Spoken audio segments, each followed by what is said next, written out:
Well, I tell you what I've been doing lately, boys. I'm listening to books. They have Oh, books on tape now. yeah, for a few Yeah. years. Yeah, Yeah. It's been a few years. it's been a I, number of years. I never. Yeah. Wow, I'm like, wow, you can Anywhere read between 1 and probably 15. I Oh, want to I'd 15? say. say I want to go longer than that because my brother was a house painter and he Oh, used they to listen to actually books all day long. Yeah. they actually used that physically have books on a Oh, yeah, yeah, tape yeah. cassette. Yeah, yeah, yeah.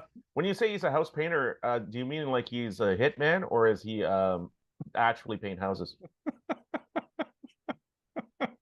Well, Just it double did. checking. Want to know what No, I'm talking I about don't. here. I'm not sure what the correlation is. Is that What's a what euphemism for movie killing is people? it? Is Yeah, it? It, I paint houses. Yeah. so remember where Monty's from, Daryl. Right. Right.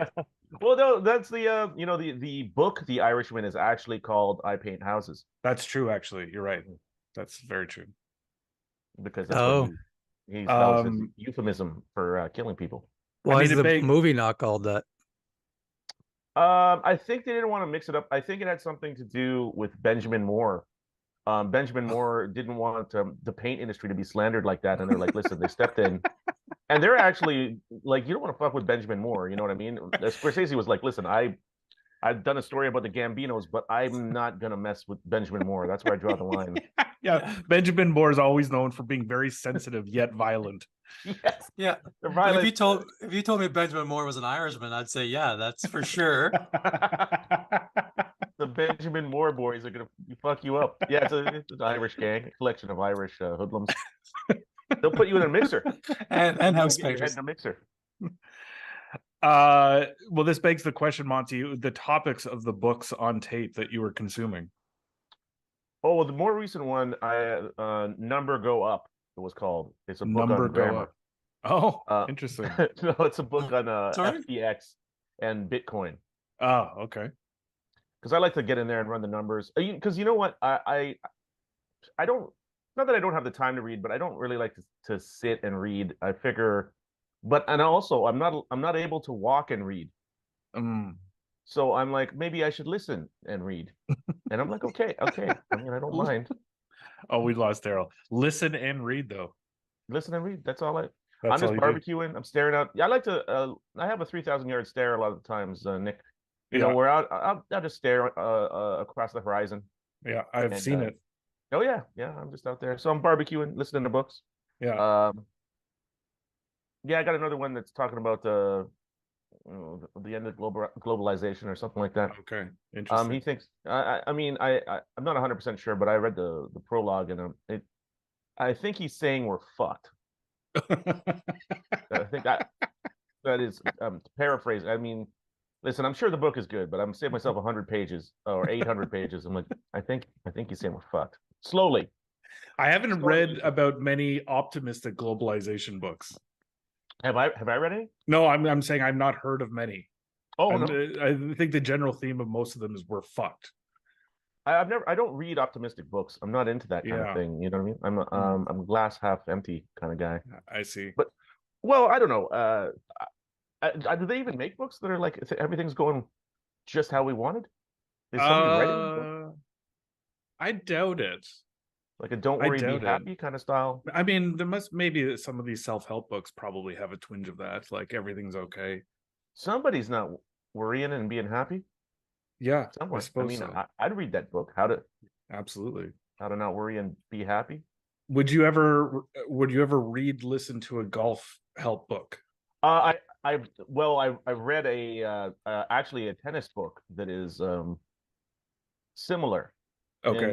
And well, I think it can be applied to golf in that most of it was like stop freaking out. You know what I mean? Yeah, yeah. Because he was like rather than take it as I've described to you guys before. I take tennis as somebody's holding my kid and I have to win a game of tennis. That's kind of how I take You've recreational tennis. you've modeled your tennis game after the 90s movie Ransom, you might say. Yes, give me back my son. I've yelled that in tennis to a guy just because I missed long, and I yelled, "Give me back my son." So I mean, so yes, 100%. I just want my son back. That's all I want out of my. I was like, if I don't win this serve, if my serve's broken, my son is gone. The funny thing is, as far as I know, you only play tennis with one person. So why does he keep taking your son? And why do Who you he's keep friendly agreeing to with. play tennis with? Yeah. Yeah. Your Well, I don't colleagues, know. for God's Who sake. will be serving you drinks later tonight? It's one of those ones where it's a friendship where you're like, no, he's a pretty good guy, and then he takes your son, and then you're like, you get your son back, and you're like, That's no, not a no, he's friendship, pretty Monty. little. Yeah. There's a lot you can say about JP, but Yeah. he only rarely takes my son. Yeah, and he's always giving my son back, and I was like, so it's the ups and downs of any relationship, really. And sometimes we take your son. We're like, well, listen, nobody's perfect. Does I taken your son? Sure. does Kira like occasionally hold you at knife point and rob you? Like, do you have this kind of adversarial relationship with all the people close to you in life? Oh And, yeah, and yeah. shouldn't we also mention Monty doesn't actually have children? Yeah, probably. Not anymore. Yeah. Easy to say now when they've taken all your kids. Can't Yet find a still goddamn friends. kid Still friends with them. Still friends with them. Yeah, well, the guy's all right. All right. Taking kids, you can always. That's the good thing about kids. You can always have more. True. Yeah. I mean, and that's the kind of the point of the book, really. It's look, you can always have more kids. Just calm the hell down. Calm down. You're here for a recreational game. They're going to give your son back. It's perfect timing that the sponsor of this week's show are all our female listeners who are going to go with the message that you can always have more. Brought to you by Benjamin Moore. Listen, one thing we know is that the world is filled with jizz. And there is just no reason you can't have more kids. Most of it hidden. Most of it you can't even see. There's so much of it. It's like oil. It's all under the surface. That's a good title for a book. Secret Jizz. You gotta look beneath. That'll be the what do you call that when you have little tagline. phrases? The tagline. You gotta look beneath. Secret Jizz. It's a good name for a book, but what is the book about exactly? Right about accounting principles.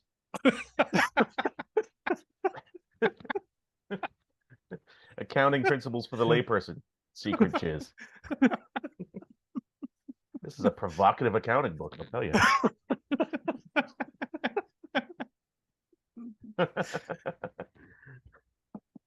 So no golf books. I think I've talked about it a couple times. I've listened to I think 3 golf self-help books on audio tape. That quite beneficial, I'll say. You found so? Yeah, definitely. Oh. The first one was called Your 15th Club. The second one was Putting Out of Your Mind, and the third is that another semen book? 15 Club? Actually, it's similarly also about accounting. This is about financial accounting. And then Golf is Not a Game of Perfect was probably the best one. I love really Putting good Out of Your books. Mind. That is just perfect title. Yep, great. And Really good. what's the last one that you liked? Golf is Not a Game of Perfect. Oh, ain't that the truth? Yeah. Golf is not a game of perfect. Well, I mean, I wonder. I wouldn't be surprised if any of those 3 books and the tennis book I read have some similar principles. Similar to it. themes, yeah. I mean, the latter is probably the general theme is how to have inner confidence, which I would love to write the counter book, How to Play Golf When You Hate Yourself. I think that would be a fantastic That book. would be a bestseller. There's a lot of self-hatred in the golf world, I'd say. Right. How do you play this insanely difficult game when you can't stand yourself? Are there people who can stand themselves? Well, I would imagine so. The narcissists, people with huge egos. This would be a good time to have Gina on the episode. Oh, yeah. I bet you Gina likes herself. I have no doubt in my mind she does. She's probably not. She seems like the type of person who would like herself. Yeah, she's like every type. morning she looks in the mirror. She's like, "Hey, Gina," like with a big smile. Yeah, it seems like she'd be like, "Today's going to be a good day, even better than yesterday." Sure, you live in a Jeep, but you're doing great. But what a nice Jeep. Yes, she seems like say cheery things to herself for sure. Mhm. And at least kind of cool with herself. I would say almost probably most of the earth except for comedians. Yeah, like well, that's themselves. what I was going to say, is that we're not Yeah. chiding Gina in any way. We have a lot of respect. It's just we all are comedians who hate ourselves. Yeah, there's no reason Gina should dislike herself. No, She's doing it right. no. I mean, and Jeep problems aside, Jeep Right. housing aside. And if you want to know like reasons why Monty hates himself, he's at Absolute Comedy tonight through Sunday. Oh, I am. And I'll tell you all about it. Unfortunately, when this comes out, it will That's be true. Sunday. It'll So be just hurry up. Sunday. Hurry up. Yeah. Listen, and then 8 o'clock show. That's what I'm all about for my advertising. There's no time left. This is your last chance. If you think you're dead, make moves now. I think you played yesterday, didn't you, Monty? 4 Seasons? I did. And? Well, you guys, I got an interesting one. You guys want to know how it went? I do. This should be good. Yeah. Oh boy. Wow. Oh my God. Is he holding a broken club? Oh my God. Are we talking 8-iron or pitching wedge? Yeah, it ain't iron. Oh, that looks like a clean that break right in the anger? center. Was that anger or just that you hit a rock or something? No, it was anger. I may have hit a rock, but I was intentionally hitting the ground. But I didn't go crazy. I didn't deserve this. Wow. Okay, let's tell the whole story from hole number 1. How's it go? You don't have to say every shot, but I want to know the lead up to this. Okay, from hole number 1, hole number 1, it's at that particular course is kind of hard. You're hitting into a valley, and it's a perilous valley. I didn't where the hell was I? I didn't do bad. I was almost out, but I was not. I was able to shoot it, so I was okay. Kind of an uphill thing. Took a gap wedge.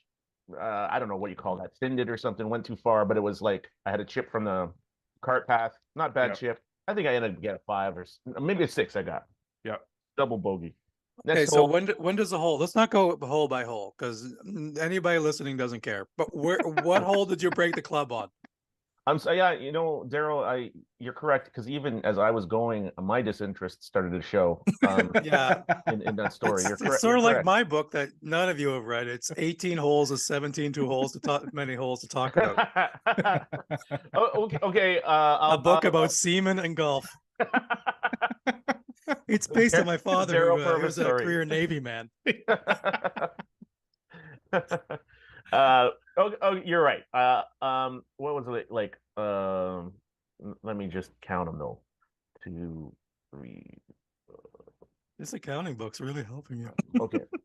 See how quiet it is? Quiet jizz? Is that what it was called? Secret jizz, right? Secret jizz. You have to count quietly too. So I was limping along, but not doing terribly. This the front part of that course is the hardest part. I wasn't doing terribly, but I was limping along through it, and then I got to the hole where I hate the most. Hit a great drive. It was a dog leg hole. Hit a great drive. Messed up the second shot. I think the third shot was, I don't know. I think I messed up another shot even, and then the third shot was garbage. And I was on. I had a little short chip, and that green is all messed crazy. So I didn't want to put it very hard. So I just took the 8. Oh, I accidentally. I thought I was hitting a gap wedge. I hit an 8, so it went too far. Oh, Jesus. And then this time using the same 8, this time on purpose, I was gonna give it a bump and run, and it just didn't make it. And I said enough's enough, and I attacked the ground. Oh. But I threw it, and I just threw it into the ground. I didn't do anything special. I wasn't trying to be like Thor or anything. Sure. It wasn't. It was a one-time event. Wow. Let me ask you this: Are you currently planning a wedding? No. You know what? I'm out of that business. I'm out of that wedding planning business. It's over. So there was no need for this. I had even meditated before I went. Wow. And it betrayed me. I feel oddly culpable in this because I think I taught you that shot. the little 8-iron punch and run, or did you know that shot before I showed it to you? No, I think I've been doing it for quite some time. Oh, I you think, have. I Okay, think good. Then yeah. I can let But the you were guilt telling me go. the toe of the club. Yeah, the toe of the club Yeah. down. Yes, exactly. But it's like it wasn't even that. It was a very hard shot for me to make, to be honest, Sure. because it would be very easy for me to put it too hard, and that hole rolls right off the freaking green. Right. So I was trying to really make a very hard shot, and it wasn't the worst shot. It was just like, it was just real short, and I was like, I could putt it, but I was like maybe on the fringe or something. Maybe I should have hit a gap like a 60 degree or a 58 degree, Yeah. But anyway, that's what I did. I do that a lot. I hit that 8 a lot. One, I can't hit it no more. It's been taken away from me. This is what I was going to say. Immediate reaction afterwards, because this is a first for you, right? I don't think you'd ever broken a club before. No. Wow. So what did you feel right after? That I broke it? Yeah. Well, I think it sent another. I think it sent a good message to the rest of the clubs that this kind of chicanery won't be tolerated, and there'll be repercussions for the things you do. You just stared at your bag for a good 30 seconds. Yeah, it's like this. I was looking at the putter. I was like, "You want some of this? You really want some? Because I don't think you want some. That ground tastes tough." So damn. But this brings up an interesting point. I was talking to Nick Reynoldson, a guest and big fan of our show. I was talking to him because he's like, we got to have him on again. He's so excited about golf. Amazing. He's consuming it at the rate of me reading audiobooks at this point. This guy is hold on, you're not reading audiobooks, you're listening. Well, I'm listening, but I'm reading along. I lip the words too, so I figured that's the like same after the fact, or as they're saying them. So you're like, that's completely different words. Yeah. Well, see, I'm trying to get myself right into the book. You know what I mean? So I'm lipping along with it. I'm like, I don't know. Is that not how you do audiobooks? That sounds like when you're drunk and you're James Brown.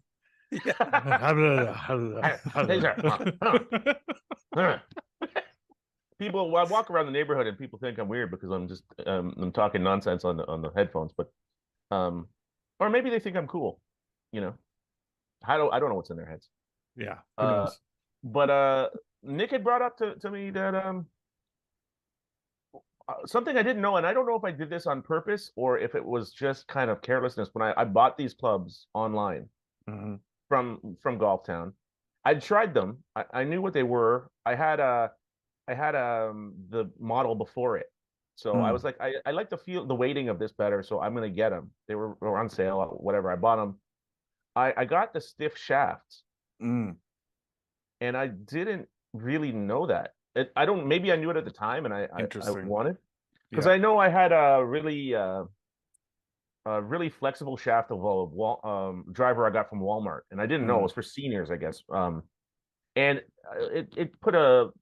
it's very hard not to slice with that thing, Yeah. And so I was like, maybe I was thinking I don't want even a regular shaft. I don't mind a stiff shaft, but I'm surprised I didn't go with the regular. But I was like, so I'm like, maybe I might be in the market for a new set as well. Interesting. So do you think subconsciously you wanted to break the 8-iron? Yeah. This is well, I tell you, my subconscious really sneaks up on me all the time. It is always much like your around. jizz sneaks up on us. It's stealthy, and you never know what's coming. It is almost always in the room. Did I just sit in Monty's subconscious? Jesus Christ! Oh, it's here. It's here. It's always around. It's always like You know how many girls in high school Monty got pregnant with his subconscious? So many. That's where the baby came from. That's why he doesn't okay. That's why he doesn't care about JP constantly taking his kids. There's 6 more coming every day. Yeah. Don't even worry about it. I'm planting seeds everywhere. You know what I'm talking about? You're just jizzing on things. I'm like, yes, I am. Wow. So and the whole because I guess the alternate would be try to find a replacement 8-iron, I suppose. Or just get it reshafted. I could just get it reshafted. I mean, I mean, frankly, I don't think if you were going to get one reshafted and you really like the irons, I'd strongly probably suggest getting just regular shafted irons.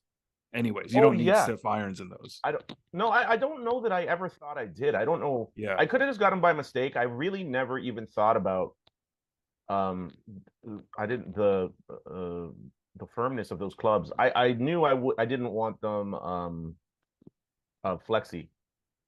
Right, because you said it's hard not to slice your driver. When I had that, there was so much whip on it. I didn't know exactly. Right. I didn't know, and especially I was younger than I'm swinging faster, I'm sure. Yeah.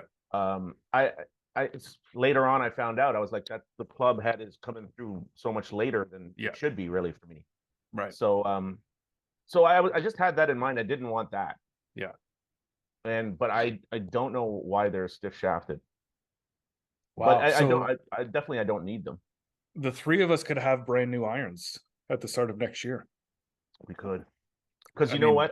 As we were talking about on the podcast last week, I would like to get fitted irons.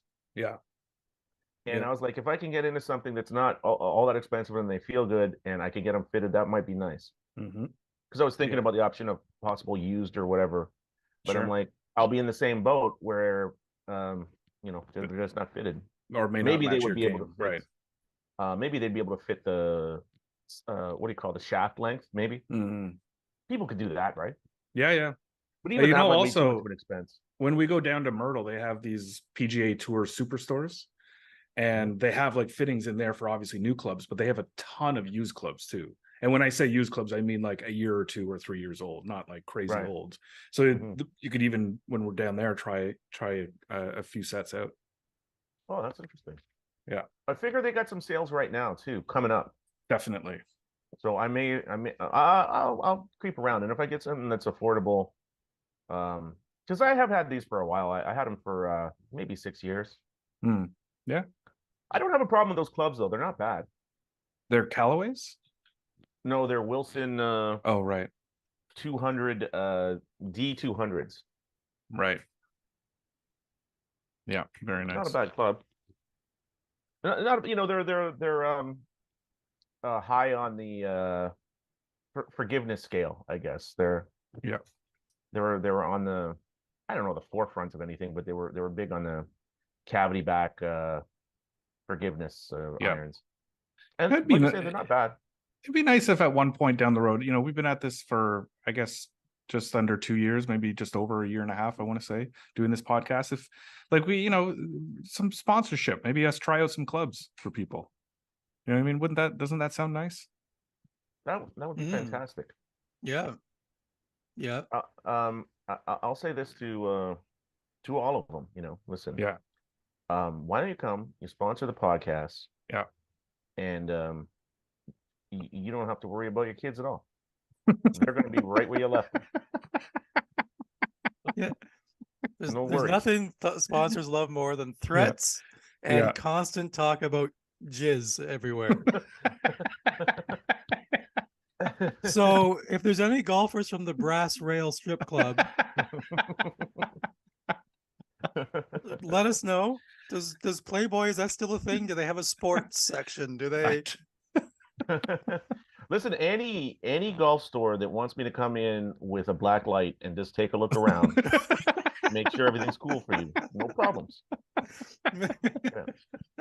No problems at all. I want to know if Monty has a black light. Yeah. Well, it's the only way you're going to catch any murderers. I'll tell you. I don't know why he's so keen to offer that service either. That's weird. to every store he goes in. Yeah, there's a real push there. There should be more of a pull. That should be a need from someone, not like you wanting to do that. It would seem, well, since I figure I'll be in there for a fitting anyway, so let me just take the black light around and just make sure everything's cool.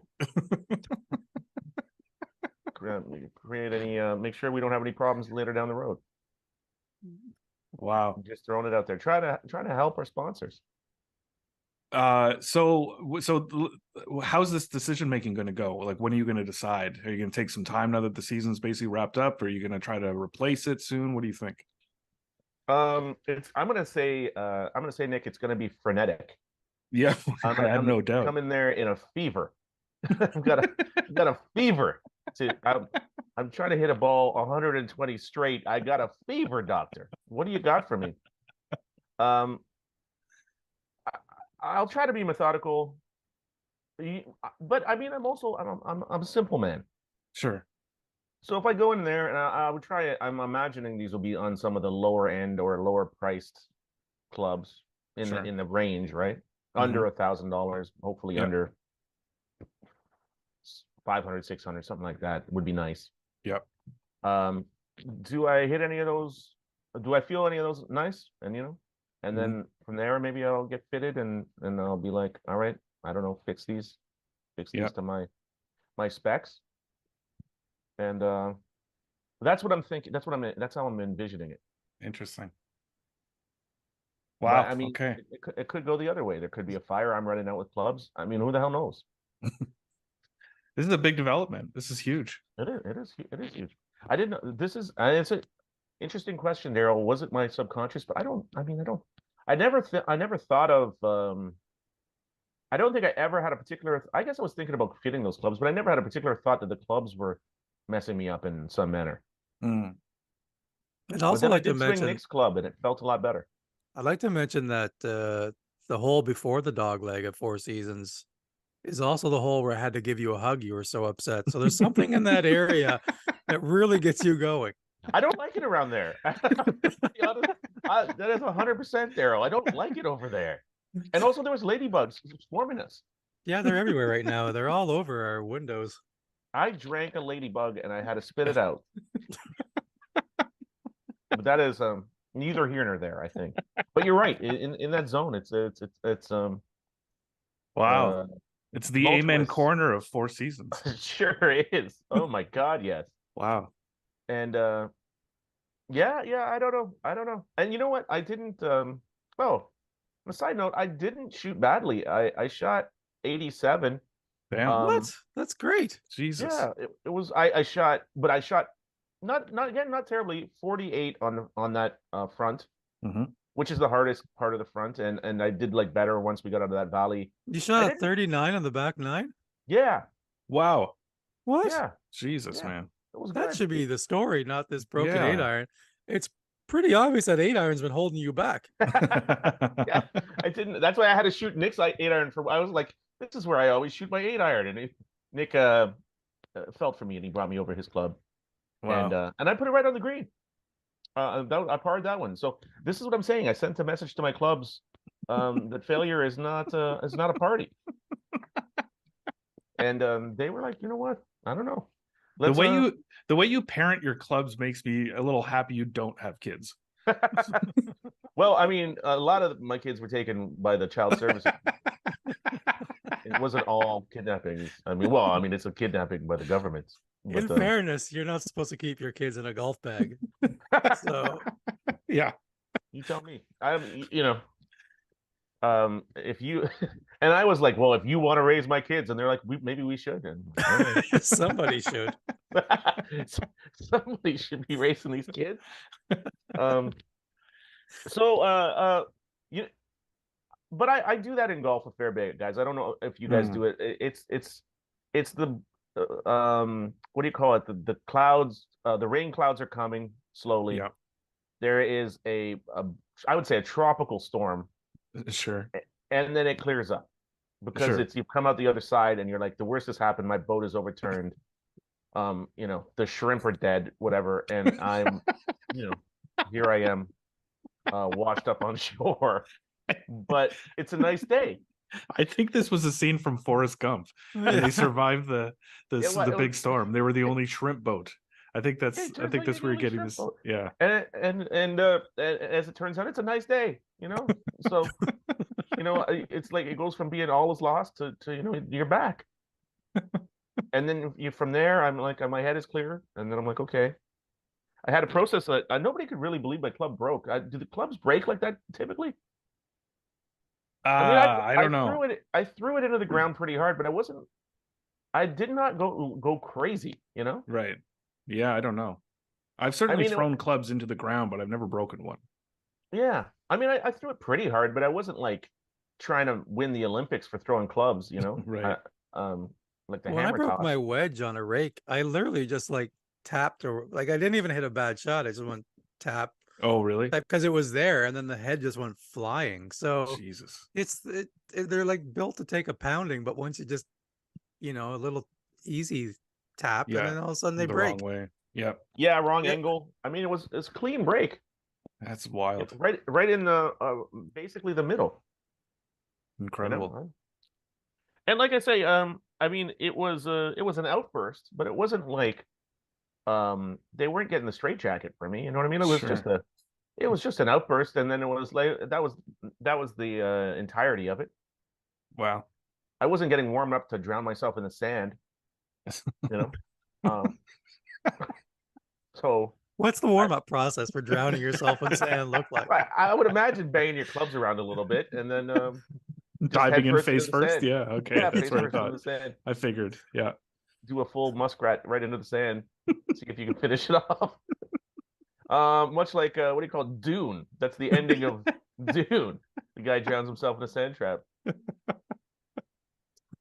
think it was Victor Chalamet. I'm not 100% sure. Yeah, I think it was. I think that's it. That's accurate. remake Victor of Chalamet. Yeah. Yeah. Spoiler alert.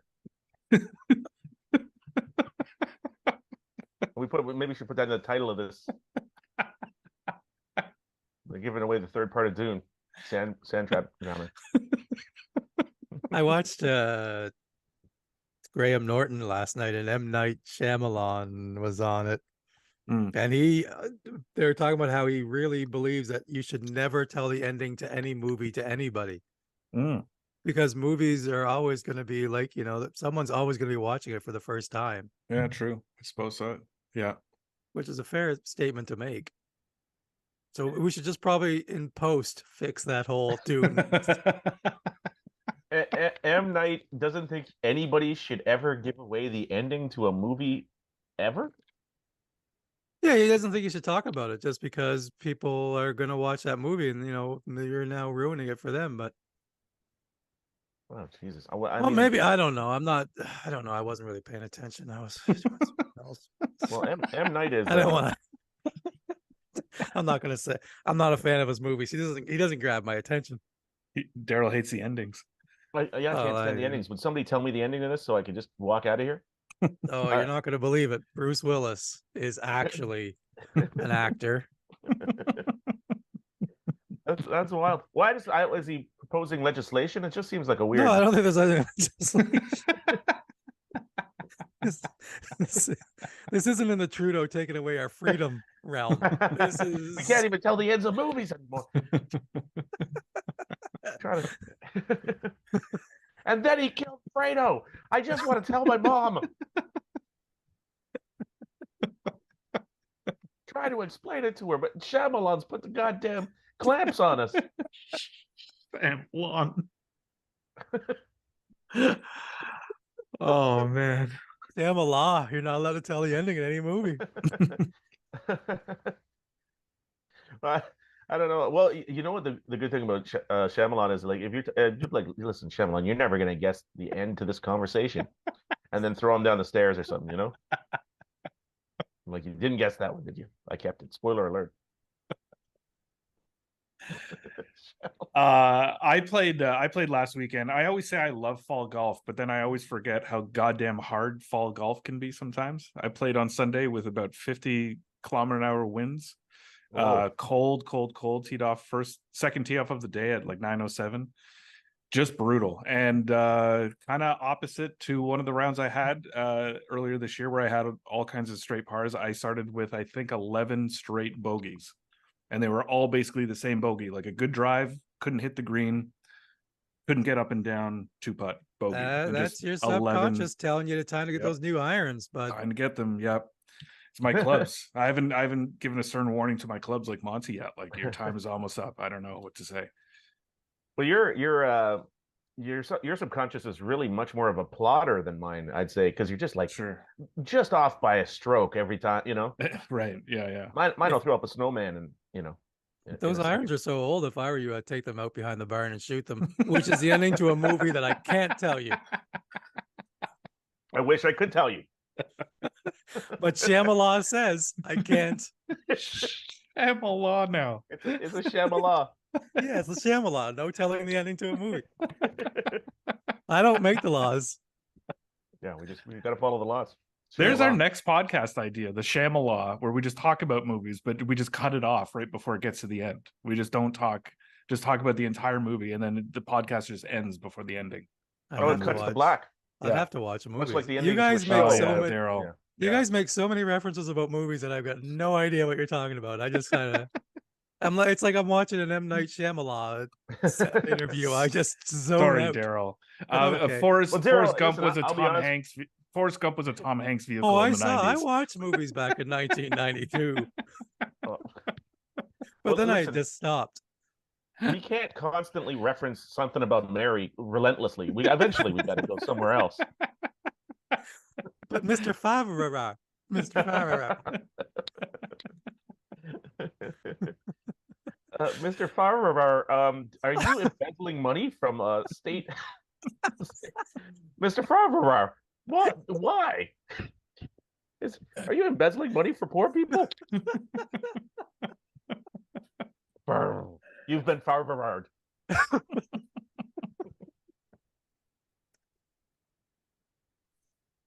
Daryl, any golf on the? I guess not on the horizon. You're leaving for Europe in a couple days. Well, I'm supposed to play tomorrow, but I leave for Oh, you still might. 36 days in Europe on Saturday. Tomorrow's Friday, and I Yep. still have a lot of stuff to do. And then on top of that, I'm opening for Monty Scott tonight. Oh, so very nice. Wow. And let's be honest, probably driving him to and fro so he can drink. Yeah.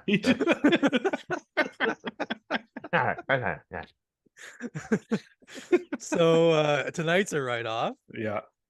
because I have to make sure when I drive him home, he gets home from that scuzzy bar where he goes and gets takeaway beers.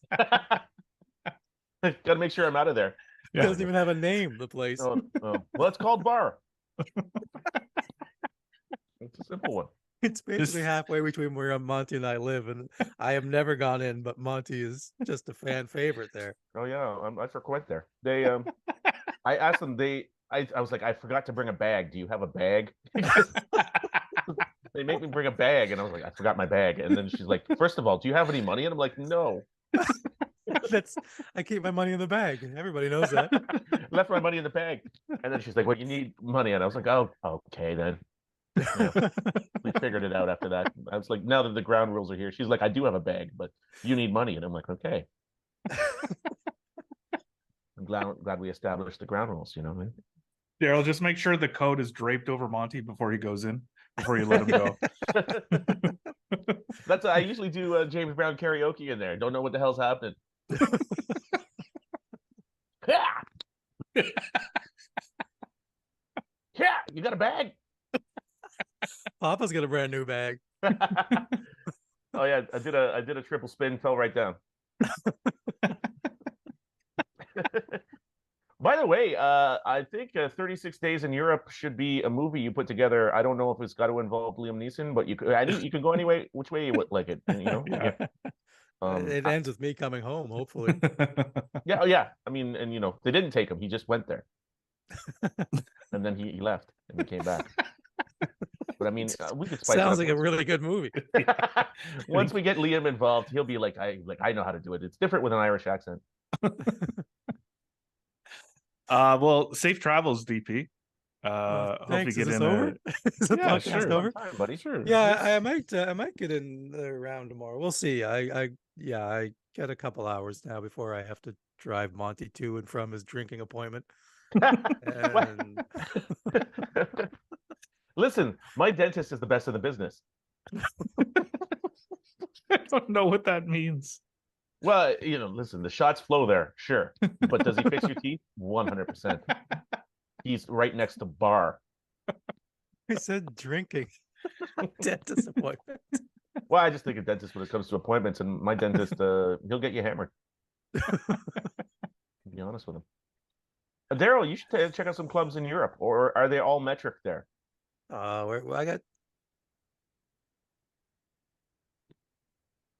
have spotty internet today. I don't know what's goes on. Diane actually reset it at one point. I could tell because all of a sudden I was off. So you're about to say something, Monty? Sorry. I was just going to say, well, first of all, I'm just suspicious that your internet provider maybe knows you're going to Europe and they know they can mess with you in this upcoming days. We do have a house sitter coming to use this to stay here. So please, Bell, keep the internet flowing. Oh, you have a house sitter, buddy? I'm right around the corner. I'm just at the bar there. I could have come in and looked into the place. Yeah, that's all I need is you bringing the regulars from bar here. We'll do karaoke. Hey, everybody at bar. We got a place around the corner. Diane put a lock on the liquor cabinet. Maybe she thought you really were coming to stay here. Oh, I'm coming. Me and the bar boys. That's as good as any place to end. This was episode 11 of season 4. Yeah, 11 of season 4. We've grown up so much in the last 4 seasons. Oh yeah, tell you what. Yeah, we're in 4 seasons. Much like one of my favorite golf courses. We're in the 4th season. Very true. Yeah, good. Good alignment there, Monty. That's good. You were right there with 4 seasons, and then you just sort of veered off. Yeah, just hitting to the edge of the woods. Saving it for tonight. Shot you don't take, buddy. We do have lovely, as a reminder, we've got these lovely baseball hats. We've got 2 styles of baseball hats for sale. You should hit us up, and we've got bucket hats, of course. So we'd like to push some merch. We got more merch ideas coming, I think, too. Yeah, and Monty, he'll sell his jizz for. Yeah, we'll put the logo. We'll slap the logo right on the jizz. The more you buy, the more you save. It'll stick to anything. You can put it on anything. It'll stick right to it. It's very functional. I don't know why we haven't sold more merch. This is weird. People's taste is unusual. Thanks everyone for listening and watching. God have mercy on your souls. That was what the late Henry Longhurst used to call the tradesman's entrance. Now, it doesn't count as the tradesman's entrance if it goes inside.